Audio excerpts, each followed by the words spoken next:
One Piece chapter 941. Now, this chapter was a lot better than the last chapter. Even though this is something that a lot of you guys out there would find boring, we actually got a good amount of information that we could talk about. And this was a very fast-paced chapter. I think that's one of the reasons I found it a lot more enjoyable. And this chapter was more of a follow-up of the events from the previous chapter. And I think it makes a lot more sense now as to why we got a lot of characterization for Yasu in the previous chapter, because he seems to be the highlight moving forward, and there seems to be a lot of setups going on in this chapter. This could honestly be a turning point for Wano. Now, the witch and our boy was finally caught and was revealed to be Yasu, and it makes a lot more sense given what was said about him in the previous chapter, with him being viewed as a saint by the people of Abisu Town. Now, this was weird for me because I thought Oda was leading us somewhere else with Yasu, with him being some sort of spy. So this was definitely unexpected. Yasu initially seemed like someone who was unrelated to anything in Wano, ever since we saw him with Zoro in the chapters before. So this was definitely a surprise to find out that he was the witch and our boy, which was talked about ever since we got into Wano.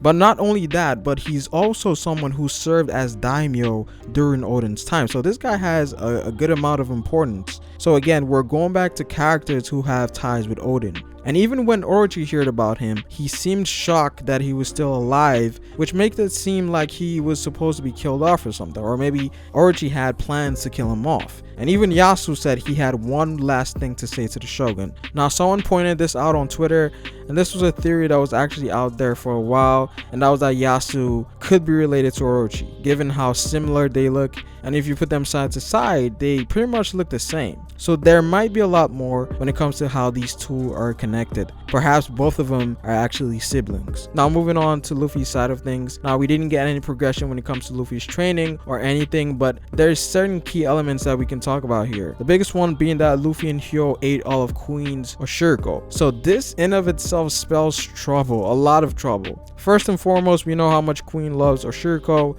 and this was emphasized in this chapter by the guards, saying that they aren't sure how Queen would react if they told him that his Oshiriko was gone. So I'm pretty sure that this would anger Queen to the point that he would want to fight Luffy. And this could be where Luffy shows some progression when it comes to his use of this new form of ornament.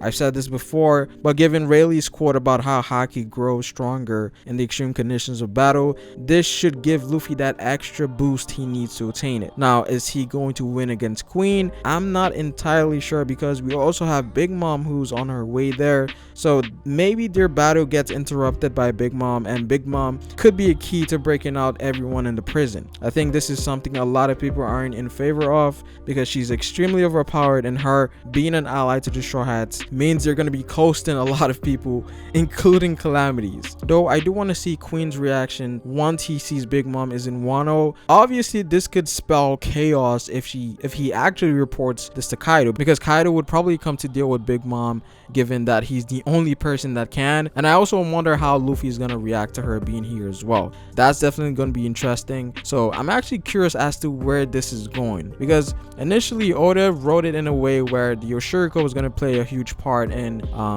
Big Mom coming into the prison and fighting Queen, but that whole thing is actually gone. So what is the incentive here for Big Mom? Is she going to play? She's definitely going to play a big role into breaking into the prison and maybe helping Luffy escape. But overall, I thought this was a pretty enjoyable chapter, even though nothing crazy happened. I think it was mostly set up to the events that's going to take place. And we also know that a lot of forces on our sides are making moves. We saw Shuradoji, he's going to Bakura Town. We saw Kinemon and Inuarashi, they're on the move as well. So a lot of people are making moves right now. I feel like a storm is brewing right now, and things are definitely heating up. But as always, just my quick thoughts on this chapter. Comment down below what you guys think. Like the video if you liked it, and subscribe for more One Piece content on this channel. It is Pharaoh, and I will see you guys later. Peace.